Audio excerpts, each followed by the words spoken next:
আসসালামু আলাইকুম। Recipes by রাইসাস মম ঢাকা থেকে বলছি।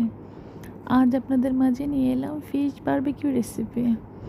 তো নতুন নতুন রেসিপি দেখতে হলে একটা লাইক দিয়ে শুরু করবেন প্লিজ।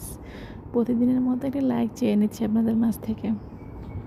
তো প্রথমে আমি মাছটাকে ভালোভাবে কেটে কুটে পরিষ্কার করে নিয়েছি। তারপরে মাছটাকে এখন আরও ভালো করে ধুয়ে পরিষ্কার করে নিচ্ছি। তারপরে মাছটাকে মাথাটা আমি কেটে রেখে দেব। মাথাটা আমি ফ্রাই করব না। তো দেখেন মাথাটা আমি কেটে নিয়েছি।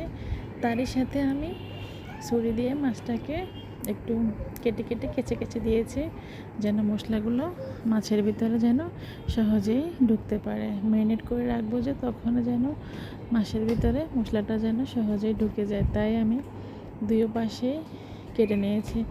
এখানে আমার একটা তেলাপিয়া মাছ বারবিকিউ করব। মাছটার ওয়েট হচ্ছে 1.5 কেজি। তো মাথাটা অনেক বড়, তাই আমি মাথাটা কেটে রেখে দিয়েছি।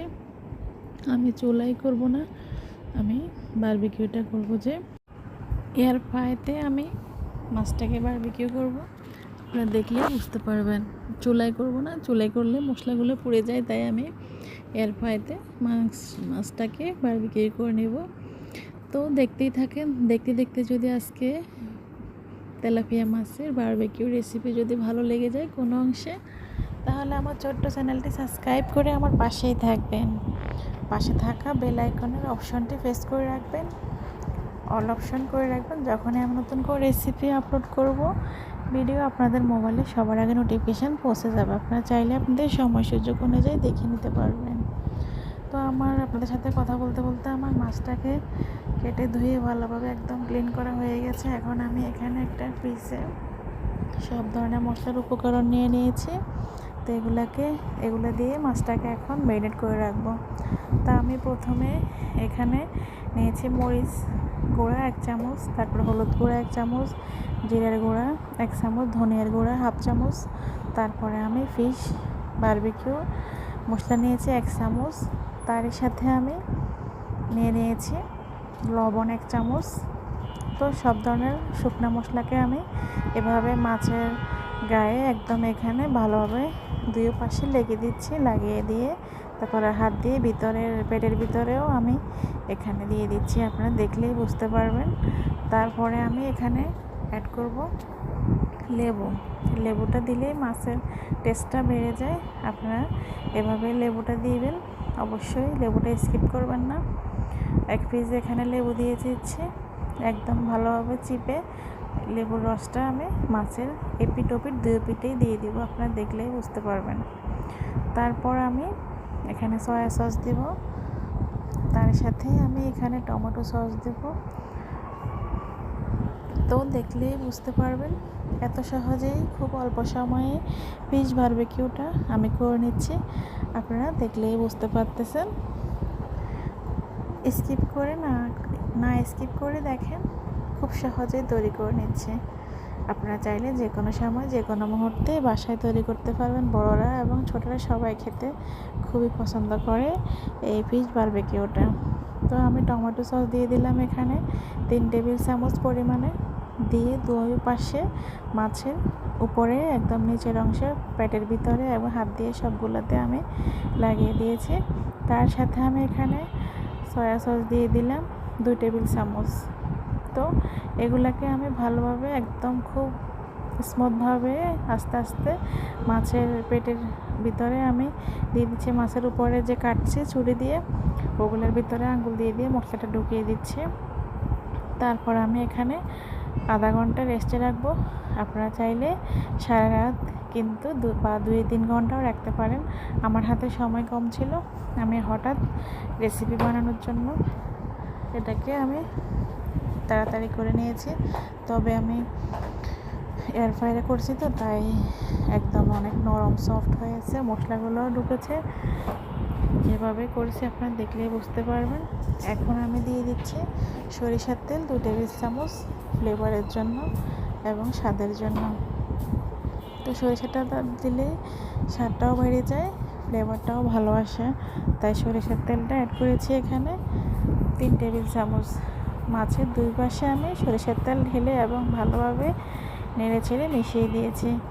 তার সাথে আমি এখন এখানে দিয়েছি আদা রসুন বাটা 2 টেবিল চামচ, একসাথে আমি ফিশে নিয়েছি। তো এখন এগুলাকে আমি দিয়ে একদম ভালোভাবে মেখে সুন্দর করে সব ধরনের মশলা আমার দেওয়া শেষ হয়ে গেছে। এখন আমি রেখে দিব সাইডে, ঢাকনা দিয়ে রেখে দিব। তারপরে আমি এগুলাকে আস্তে আস্তে এখানে এয়ার ফ্রায়ার দিয়ে দিচ্ছি। আমার টাইম যতক্ষণ ছিল আধা ঘন্টার মতো প্রায়, আমি তখন ম্যারিনেট করে রেখেছি। এখন আমি এয়ার ফ্রায়ারের ভিতরে মাছটাকে দিয়ে দিয়েছি, আপনারা দেখে বুঝতে পারতেছেন। তো আমি এখন এয়ার ফ্রায়ারের ভিতরে বক্সটা লাগিয়ে দিচ্ছি। আধা ঘন্টা সময় লাগছে আমার। তো আধা ঘন্টার ভিতরে আমার মাছটা বারবিকিউ হয়ে গেছে একদম খুব ইজিলিভাবে। আপনারা চাইলে এভাবে খুব সহজে তৈরি করতে পারেন অল্প সময়ে। তো আমি 160 ডিগ্রি সেলসিয়াসে দিয়ে দিয়েছি। তারপর যখন হওয়ার আগে আমি আবার 200 ডিগ্রি সেলসিয়াসে দিয়েছি তাপমাত্রা। আপনাদেরকে দেখিয়ে দিচ্ছি, বাইরে থেকেও দেখা যাচ্ছে। তো এখন কিছুক্ষণ পরে আমি কয়েক মিনিট পরে আমি মশলাগুলোকে আবার ভালোভাবে ব্রাশ দিয়ে নেড়ে ছেড়ে মিশিয়ে দিচ্ছি এবং উল্টে দেব যেন এপিট ওপিট ভালোভাবে যেন হয়ে যায়। তো আমার ফিশ বারবিকিউটা খেতে মাশাআল্লাহ অনেক টেস্ট হয়েছে। আপনারা চাইলে এভাবে যে কোনো সময় যে কোনো মুহূর্তে তৈরি করে নিতে পারেন। অল্প সময়ে অল্প উপকরণে এই ফিশ বারবিকিউটা ঘরেই তৈরি করা যায়, বাইরে থেকে হোটেল থেকে কিনে খেতে হবে না। তো এখন আমি অবশিষ্ট যে মশলাগুলো ছিল আমি ওই মশলাগুলো মাছের এপিট ওপিট ব্রাশ দিয়ে একদম মাছের সাথে লাগিয়ে মিশিয়ে দিচ্ছি। তারপরে আমি বক্সটা আটকিয়ে দেব এয়ার ফ্রায়ারে। তো এভাবেই আমার বারবিকিউটা তৈরি হয়ে যাচ্ছে। তারপর আমরা এই বারবিকিউ হওয়ার পরে রুটি দিয়ে খেয়েছি, আপনারা চাইলে এমনিও খেতে পারেন। তো আপনারা দেখতেই থাকেন আমার বারবিকিউ রেসিপি। তবে একটা লাইক দিতে বলবেন না, আপনাদের লাইক আমাকে অনেক অনুপ্রেরণা করে নতুন করে রেসিপি নিয়ে আসার জন্য আপনাদের মাঝে। এখান থেকে আমার আজকের এই ফিশ বারবিকিউ রেসিপি দেখতেছেন, সবার প্রতি শ্রদ্ধা, ভালোবাসা, সম্মান রইল। আর আজকের এই মাছের বারবিকিউ রেসিপি যদি কোনো অংশে ভালো লেগে যায় তাহলে একটা লাইক দিবেন প্লিজ। আশা করি আমার আজকের বারবিকিউ রেসিপি আপনাদের ভালো লাগবে নিশ্চয়ই। তো দেখতেই থাকেন ফিশ বারবিকিউ।